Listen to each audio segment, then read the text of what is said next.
Good morning students. अब हम इस लेक्चर में प्रोडक्शन के लिए क्या पॉलिसी और क्या सिस्टम डेवलप होना चाहिए इसके बारे में हम बात करेंगे। तो लास्ट लेक्चर में हमने क्या सीखा, what to produce and how to produce, क्या प्रोड्यूस करना है और कैसे प्रोड्यूस करना है कि वो आपका नेचुरल वे में साइक्लिक प्रोसेस से आपका एब्जॉर्ब होता रहे। अब यहाँ पे अगर हम बात करते हैं कि आपका प्रोडक्शन प्रोसेस कैसे काम करता है, प्रोडक्शन प्रोसेस के लिए क्या रिक्वायरमेंट होती है, सबसे पहली चीज ये है क्या क्या चीजें होनी चाहिए। Healthy mindset, healthy body, skill, effort and rest of nature. Rest of nature क्यों? क्योंकि बहुत सी चीजें प्रोडक्शन प्रोसेस में ऐसी होती हैं जो हम नेचुरल वे में नेचर से लेते हैं। तो रेस्ट ऑफ द नेचर भी आपका प्रोडक्शन प्रोसेस में आ जाएगा। अब हेल्दी माइंडसेट की अगर बात करते हैं तो हेल्दी माइंडसेट का यहाँ पे मीनिंग क्या है आपका, the capacity to identify the need of physical facility. सबसे पहली चीज ये है आपका कि फिजिकल फैसिलिटी की नीड हमको आइडेंटिफाई करने की जरूरत है कि फिजिकल फैसिलिटी की कितनी रिक्वायरमेंट है। जितनी रिक्वायरमेंट है हम उतना ही एब्जॉर्ब करेंगे, उससे ज्यादा एब्जॉर्ब नहीं करेंगे। सपोज दैट हमारे घर में एक स्पेशली एक अच्छा फर्नीचर हमने अपने लिए मेंटेन किया हुआ है। अब अगर हम आने वाले समय में 8-10 साल उसको हम कंज्यूम कर चुके हैं लेकिन अभी वो यूज करने लायक है, फिर भी हम उसको हटाते हैं अपने यहाँ से और नया फर्नीचर अपने यहाँ लेके आते हैं, तो आपको ये सोचने की जरूरत है वहां पे कि कितने पेड़ों को हमने काटा होगा उस पर्टिकुलर फर्नीचर को डेवलप करने से पहले। अभी वो पूरी तरह खत्म नहीं हुआ, उसका यूज खत्म नहीं हुआ, फिर भी हम उसको हटा रहे हैं। क्यों? क्योंकि अपना स्टेटस मेंटेन करने के लिए हमें नया फर्नीचर की रिक्वायरमेंट है। तो उस केस में क्या होगा आपका, क्या आप रेस्ट ऑफ द नेचर के साथ आप हेल्दी माइंडसेट से काम कर रहे हैं? नहीं, क्योंकि आप वहां पे पेड़ों को काटेंगे, आपका एक नेचुरल प्रोसेस को, नेचुरल रिसोर्स को आप खत्म करने की कोशिश करेंगे, तो वो हेल्दी माइंडसेट में नहीं आएगा। तो हेल्दी माइंडसेट का मतलब क्या है, फिजिकल फैसिलिटी की नीड को आइडेंटिफाई करने की रिक्वायरमेंट है कि हमारी कितनी रिक्वायरमेंट है और हम अपने लिए क्या कलेक्ट कर रहे हैं, उसको कितना प्रोड्यूस कर रहे हैं। The skills and practice for sustainable production of more than what is required, leading to the feeling of prosperity. अब उसके लिए क्या स्किल्स, क्या प्रैक्टिस, क्या टेक्नोलॉजी हम डेवलप कर सकते हैं कि जितना हमारी रिक्वायरमेंट है प्रॉस्पेरिटी के लिए उससे ज्यादा हम अपने यहाँ डेवलप कर लें। प्रॉस्पेरिटी का मीनिंग क्या होता है कि जितना आपका कंजम्पशन है उससे ज्यादा आपके पास थोड़ा प्रोडक्शन होना चाहिए, तभी आप प्रॉस्पेरस कहलाएंगे। नॉट कि आपका प्रोडक्शन और कंजम्पशन दोनों एक जैसा है, उस केस में आप प्रॉस्पेरस नहीं है। प्रॉस्पेरस होने के लिए रिक्वायरमेंट है कि जितना आपका कंजम्पशन है उससे ज्यादा आपका प्रोडक्शन होना चाहिए। तो आपका यहाँ पे स्किल और प्रैक्टिस सेट आपको ऐसे डेवलप करने हैं कि आपकी जितनी प्रॉस्पेरिटी के लिए रिक्वायरमेंट है उससे ज्यादा आप उसको प्रोड्यूस कर सकें। इसके लिए एक माइंडसेट की रिक्वायरमेंट है थ्रू लेबर के साथ। भाई आपको किसी भी काम को प्रोड्यूस करने के लिए, इवन आज की डेट में फार्मिंग के लिए भी हमें लेबर की रिक्वायरमेंट है, वैसे ही आपके हर एक प्रोडक्शन प्रोसेस में लेबर की रिक्वायरमेंट है।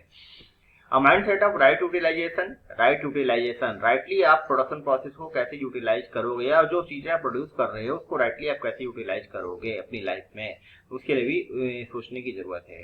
माइंडसेट ऑफ प्रोडक्शन, आप उसको किस तरीके से प्रोटेक्ट करोगे, not use and throw. Yes, ये एक यूज एंड थ्रो वाली जो पॉलिसी आजकल हम लोग यूज कर रहे हैं वो शायद आपका एक हेल्दी एनवायरनमेंट क्रिएट नहीं कर रहा है। तो यूज एंड थ्रो वाली पॉलिसी नहीं होनी चाहिए, तभी हम कहेंगे माइंडसेट आपका प्रोटेक्शन के लिए है। हेल्दी माइंडसेट पर हमने क्या क्या बात करी, the capacity to identify the need of physical facility की नीड को आइडेंटिफाई करने की जरूरत है, उसके लिए स्किल और प्रैक्टिस हमें डेवलप करने की जरूरत है जिससे फीलिंग ऑफ प्रॉस्पेरिटी आपकी आ सके। प्रोडक्शन के लिए जो लेबर की रिक्वायरमेंट है उसको हमें डेवलप करना है। राइट यूटिलाइजेशन कैसे होगा इसको हमें समझना है, और प्रोटेक्शन के लिए हमें क्या करना है, उसके लिए क्या चीजें आप कैसे बनाएं कि जिससे आपका यूज एंड थ्रो वाली पॉलिसी ना आए। तो उस केस में आप क्या काम कर सकते हैं, वो सारी चीजें आपके प्रोडक्शन वर्क के अंदर आएंगी कि कैसे प्रोड्यूस करना है चीजों को। अब इसके बाद अगर हम बात करते हैं आपका फूड, ऑक्यूपेशन एंड प्रोफेशन के लिए, इसमें कुछ रेफरेंसेस दिए हुए हैं, इन रेफरेंसेस के बेसिस पे ही आगे बात की गई है। तो आजकल की अगर हम इंडियन विलेजेस में अगर हम देखते हैं, if farmers want to set up a village then they have to ensure people from all the professions and guarantee their survival and respect। अगर हम कोई पर्टिकुलर विलेज डेवलप करने जाते हैं तो वहां पे हमें बाहर से भी बहुत सी चीजों की रिक्वायरमेंट होती है और उनके सर्वाइवल की भी हमें रिक्वायरमेंट होती है। सपोज दैट गांव में, जैसे गांव के लोग खेती करते हैं तो वहां पे खाली गांव के लोग ही खेती में शामिल नहीं होते, बाहर का लेबर भी वहां पे आता है। फार्मर्स जो फिजिकल फैसिलिटी यूज करते हैं, जैसे सपोज दैट फार्मिंग के लिए जो भी मशीनरी यूज कर रहे हैं सारी मशीनरी बाहर से आती है, तो ये सारी चीजें एक पर्टिकुलर प्रोफेशन की हो गई, तो वो आपका प्रोफेशन की भी रिक्वायरमेंट उसको पड़ेगी और उससे रिलेटेड लोगों की भी उसको रिक्वायरमेंट पड़ेगी। तो हमें किसी पर्टिकुलर गांव को डेवलप करने से पहले इन सारी चीजों को ध्यान में रखना पड़ेगा, जिसमें कि आपका हमें अदर प्रोफेशन के लोगों को भी शामिल करना है और उनके सर्वाइवल, उनके रिस्पेक्ट को भी हमें शामिल करना है, मतलब उनका भी डेवलपमेंट वहां पे होना चाहिए। इसके बाद अगर हम बात करते हैं अपने घर में हमारे यहाँ क्या क्या प्रोडक्शन सिस्टम कैसे अप्लाई होता है, तो यहाँ पे कुछ चीजों की लिस्ट बनाई हुई है। कुछ आपके बिजनेस हैं, कुछ सर्विसेज के रूप में हमारे सामने प्रोडक्शन सिस्टम में आता है। तो ये सारे के सारी चीज़ें जो यहाँ पे लिखी हुई हैं, ये सारी की सारी चीज़ें भी आपकी प्रोडक्शन सिस्टम में आती हैं। जैसे हम कुम्हार की बात करते हैं, तो कुम्हार क्या करता है, आपका मिट्टी के बर्तन बनाता है। मिट्टी के बर्तन बनाता है जो हम लोग यूज करते हैं, तो वो भी एक प्रोडक्शन हुआ। अगर हम नाई की बात करते हैं तो नाई भी एक प्रोडक्शन सिस्टम में शामिल है। कैसे, आपका जैसे हमारे बाल बड़े होते हैं तो बाल काटने का काम करता है, लेकिन वो बेसिकली प्रोडक्शन सिस्टम में अगर हम एक डिवीजन करें तो वो सर्विस में आ जाता है। लेकिन ये भी एक प्रोडक्शन सिस्टम का पार्ट है, क्योंकि इससे वो अपनी आजीविका चला रहा है। अब अगर अपनी आजीविका इससे चला रहा है और आपको भी नाई की रिक्वायरमेंट है, ऐसा नहीं कि आपको रिक्वायरमेंट नहीं, तो ये भी एक प्रोडक्शन सिस्टम का पार्ट हो जाएगा। ऐसे अगर हम बढ़ई की बात करें, जो आपका लकड़ी के फर्नीचर बनाने का काम करता है, दरवाजे खिड़की वगैरह बनाने का काम करता है, तो ये इसकी आपको रिक्वायरमेंट है अपने घर को बनाने के लिए। अगर धोबी की बात करें, तो अगर आपके घर में कपड़े धुलवाए जाते हैं किसी बाहरी पर्सन से, तो वो कपड़े धोने का काम कर रहा है, वो आपको सर्विस दे रहा है, लेकिन उसके बदले आप उसको मनी दे रहे हो, तो वो आपका वो भी एक प्रोडक्शन प्रोसेस में आ जाएगा। ऐसी जितने भी चीजें यहाँ पे लिखी हुई हैं, जितने भी पॉइंट्स यहाँ पे लिखे हुए हैं, सारे के सारे पॉइंट्स आपके या तो डायरेक्टली आपके किसी पर्टिकुलर बिजनेस से रिलेटेड होते हैं या फिर किसी सर्विस से रिलेटेड होते हैं। लेकिन दोनों ही बिजनेस और सर्विस दोनों ही किसके प्रोडक्शन सिस्टम के ही पार्ट है, ना कि अलग अलग है। अगर हम ये कहें कि ये प्रोडक्शन सिस्टम में नहीं आता है, ऐसा नहीं है आपका, ये भी आपके सारे के सारे प्रोडक्शन सिस्टम में है। जैसे हम हलवाई की बात करते हैं, हलवाई हमारे लिए मिठाई बनाता है, खाने पीने की चीजें बनाता है, तो हमें वो कुछ ना कुछ प्रोड्यूस कर रहा है हमारे लिए, जिसको हम यूटिलाइज कर रहे हैं, तो आपका वो भी प्रोडक्शन सिस्टम का पार्ट हो गया। ऐसे ही आपका जितने नर्सेज हैं, नर्सेज भी आपका प्रोडक्शन सिस्टम के पार्ट हो गए, जो हमको सर्विस प्रोवाइड करती हैं। भाई मेडिकल सर्विसेज देने का काम नर्सेज का है, डॉक्टर का है, ये सब भी आपकी सर्विस का पार्ट हो गए। ये सारी चीजों को हमें समझने की जरूरत है कि आपका ये सब भी हमारे प्रोडक्शन सिस्टम के ही पार्ट है, उससे डिफरेंट नहीं है। अब अगर हम प्रोडक्शन की बात करें,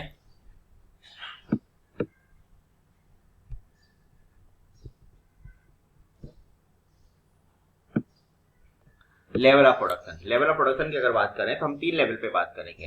eight the level of family, eight the level of village and eight the level of group of villages. देखिए इसके लिए हम पहले बेसिक गाइडलाइंस की बात कर लेते हैं। जैसे इससे पहले हमने बात करी थी, 3 टाइप के प्रोडक्शन सिस्टम होते हैं, primary, secondary and tertiary. Primary production में क्या आता है, जो हमारी फिजिकल फैसिलिटी के लिए रिक्वायर्ड है, प्राइमरी प्रोडक्शन में आ जाता है, जिसमें फूड है और जो नेसेसरी थिंग्स है हमारे लिए, वो सारी की सारी चीजें प्राइमरी प्रोडक्शन में आ जाती हैं। सेकेंडरी में क्या आती है, प्राइमरी प्रोडक्शन को करने के लिए जिन पर्टिकुलर मशीनरी का आप यूज करते हैं, वो सारी की सारी किस में आती है, सेकेंडरी प्रोडक्शन में आती हैं। फिर टर्टियरी प्रोडक्शन में क्या आता है, आपका प्राइमरी और सेकेंडरी को डेवलप करने के लिए या इनके डिजाइनिंग के लिए, इनके टूल्स के लिए जिन चीजों की रिक्वायरमेंट होती है, वो सारी की सारी टर्टियरी प्रोडक्शन में आती हैं। जब हम इनकी अगर प्रायोरिटी बनाते हैं, तो प्रायोरिटी में सबसे पहले क्या आता है, प्राइमरी आता है, इसके बाद सेकेंडरी आता है, इसके बाद टर्टियरी आता है। तो आपका अगर हम बेसिक गाइडलाइन की बात करते हैं, what should be produced where. देखिए प्राइमरी प्रोडक्शन सिस्टम जो होता है वो फैमिली और विलेज लेवल पे आपका क्रिएट किया जाता है। फैमिली एंड विलेज लेवल का मतलब है आपका, सपोज दैट अगर फूड की बात करते हैं, तो फूड कहाँ पे होता है, गांव में होता है। फूड से रिलेटेड जितनी भी चीजें होती हैं गांव में पैदा होती हैं, इसीलिए हमने कहा वो फैमिली और विलेज लेवल पे जनरेट की जाती है, प्रोड्यूस की जाती है। सेकेंडरी प्रोडक्शन सिस्टम की अगर हम बात करते हैं तो किस लेवल पे प्रोड्यूस की जाती है, village and village cluster. Village and village cluster में क्या आ गया, कुछ चीजें गांव में पैदा होती हैं, कुछ चीजें विलेज क्लस्टर का मतलब आपका एक बड़ा एक एरिया कस्बा भी हो सकता है, इसमें डिस्ट्रिक्ट भी हो सकता है। जहाँ क्लस्टर की बात कर लेते हैं वहाँ पे ग्रुप ऑफ विलेज आ जाता है। सेकेंडरी प्रोडक्शन में जो चीजें हम प्रोड्यूस कर रहे हैं, प्राइमरी प्रोडक्शन में हम क्या करते हैं, फूड पैदा कर रहे हैं, सपोज दैट। सेकेंडरी प्रोडक्शन में फूड से रिलेटेड क्या आ जाएगा, जो मशीनरी हम फूड के लिए यूज करते हैं फूड प्रोडक्शन के लिए, वो इसके अंदर आ जाएंगी। तो वो कहाँ पे डेवलप होती है, विलेज एंड विलेज क्लस्टर में पैदा होती हैं, जनरेट होती हैं। वहां से वो सर्विसेज कहाँ पे दी जाती है, प्राइमरी प्रोडक्शन के लिए दी जाती हैं। अगर हम टर्टियरी प्रोडक्शन की बात करते हैं कि सेकेंडरी प्रोडक्शन प्राइमरी प्रोडक्शन के लिए जो भी आप मशीनरी यूज कर रहे हो, उनके डेवलपमेंट एंड डिजाइनिंग के लिए जो टूल्स हम यूज करते हैं, वो कहाँ पे डेवलप होते हैं, विलेज क्लस्टर के लेवल पे और at the larger level according to the need. It mean that कहाँ आ गया, कंट्री आ गया पूरा का पूरा। जहाँ क्लस्टर की बात कर लेंगे वहाँ आपका विलेज क्लस्टर के बाद आपका डिस्ट्रिक्ट आ जाएगा, आपका एक कह सकते हैं पूरा एक स्टेट आ जाएगा, पूरा कंट्री आ जाएगा उसमें। तो टर्टियरी प्रोडक्शन में जो टूल्स और डेवलपमेंट टूल्स और जो डिजाइनिंग वगैरह का काम हमको करना है प्राइमरी और सेकेंडरी प्रोडक्शन के नीड को फुलफिल करने के लिए, वो सारी की सारी चीजें टर्टियरी प्रोडक्शन में आती हैं। किस लेवल पे डेवलप होती है, विलेज क्लस्टर। देखिए यहाँ विलेज नहीं आया, विलेज क्लस्टर के लेवल पे और उससे बड़े लेवल पे। It is true that according to geographical location, environment and soil conditions, all necessary primary productions cannot be ensured in a single village and there will always be the need of exchange. अगर हम exchange की बात करते हैं तो क्या एक particular अगर अनाज की बात करें तो क्या वो पूरे देश में होता है? हर जगह होता है? नहीं होता है। नॉर्थ में कुछ और चीजें पैदा होती हैं, साउथ में कुछ और चीजें पैदा होती हैं। ऐसे ही अलग अलग रीजन में डिफरेंट डिफरेंट आपका एक प्रोडक्शन सिस्टम है। अब सपोज दैट कहीं पे अगर गेहूं ज्यादा होता है, चावल नहीं होता है, तो वो लोग को चावल की रिक्वायरमेंट है तो चावल किसी दूसरे स्टेट से वो लोग मंगाएंगे, कहीं और किसी और दूसरे रीजन से मंगाएंगे। उसे हम क्या बोलते हैं? एक्सचेंज बोलते हैं, जिससे हम अपनी रिक्वायरमेंट को फुलफिल कर सकें। और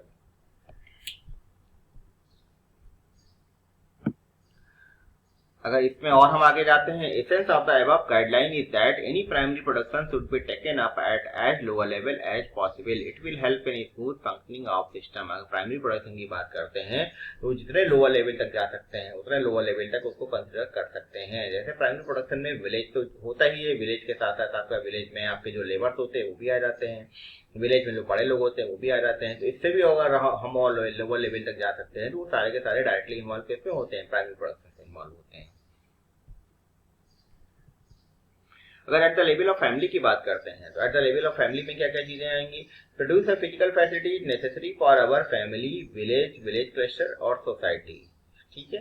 प्रोडक्शन सर्विस और repair maintenance, all these should be done only for facilities which are necessary. If we are involve in production of unnecessary things it is a wastage of resource. Main point is that we should produce only the things which are necessary.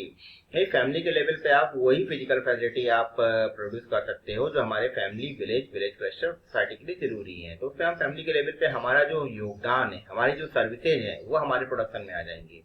जो family के level पे हम environment को अच्छा रखने के लिए या आप नेक्स्ट ऑफ द नेचर के साथ आपका म्यूचुअल फुटप्रिंट में रहने के लिए जो भी हम अपनी तरफ से कॉपरेट कर सकते हैं वो सारी की सारी चीजें प्रोडक्शन प्रोसेस में ही आ जाएंगी।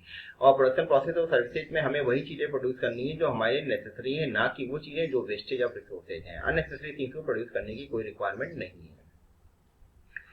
Identification of our needs is very much necessary before production, otherwise we will be harming the nature in one or another way. सबसे पहली चीज एक है कि हमें हमारी नीड कितनी है ये हमारे प्रोडक्शन प्रोसेस से पहले समझने की जरूरत है। जितनी नीड है उतनी ही हम पैदावार करेंगे, उससे ज्यादा पैदावार करेंगे तो वो हमारे लिए एक कह सकते हैं बेकार ही होगा। जैसे कभी कभी क्या होता है, कुछ सब्जियां, कुछ चीजें, अनाज हमारे यहाँ इतना पैदा हो जाता है कि किसान उसको मार्केट में बेच नहीं पाते हैं, सरकार उसको कंज्यूम नहीं करा पाती है। उस केस में होता क्या है, वो चीजें खेतों में पड़े पड़े बेकार हो जाती हैं और वो एक एनवायरनमेंट के लिए भी पोल्यूशन क्रिएट करती हैं। तो वो कहीं ना कहीं प्रॉब्लमेटिक हुआ कि नहीं हुआ। तो हमें प्रोडक्शन प्रोसेस में ये भी ध्यान देने की जरूरत है कि कितना प्रोडक्शन प्रोसेस में चीजों की रिक्वायरमेंट है। जितनी रिक्वायरमेंट है उतना ही प्रोडक्शन किया जाए, ना कि उससे ज्यादा। अगर उससे ज्यादा, बहुत ज्यादा अगर प्रोडक्शन आपका हो जाता है उस केस में अगर आप उसको कंज्यूम नहीं कर पाएंगे तो वो नेचर के लिए हार्मफुल ही होगा, कहीं से भी आपको बेनिफिट नहीं देगा। ये हर साल हमारी कंट्री में खासकर ऐसी बहुत ही चीजें हमारे सामने आती हैं। जैसे कभी पंजाब में गेहूं बहुत ज्यादा हो जाता है, कभी हमारे यहाँ यूपी स्टेट में आलू बहुत की पैदावार बहुत ज्यादा हो जाती है। ऐसी सब जगह कहीं पे टमाटर की पैदावार बहुत ज्यादा हो जाती है जिसको कंज्यूम नहीं कर पाते हैं। कंज्यूम नहीं कर पाते हैं तो उसका रेट इतना डाउन हो जाता है कि विलेज से मार्केट तक लाने का रेट नहीं निकल पाता है। तो उस केस में वो चीजें किसान क्या करते हैं, खेतों में फेंक देते हैं, सड़ने के लिए फेंक देते हैं। अगर वो वहाँ फेंक देते हैं तो उससे क्या क्या जानवर थोड़ा बहुत खाएगा, एक दो दिन खाएगा, बाकी दिन तो वो सड़ता ही रहेगा, अनाज बेकार होता रहेगा। उससे क्या क्रिएट होगा? पॉल्यूशन क्रिएट होगा अननेसेसरी। और वो चीजें हमारे लिए कहीं से भी कह सकते हैं कि प्रोडक्शन प्रोसेस में नेचुरल साइकिलिंग कर रहा है नहीं, क्योंकि नेचुरल साइकिलिंग प्रोसेस में भी नहीं आएगा। जब हमें ऐसी चीजें इतने ज्यादा मात्रा में प्रोड्यूस करने की कोई रिक्वायरमेंट नहीं होती है क्योंकि हम अपने यहाँ कंज्यूम न कर पाए।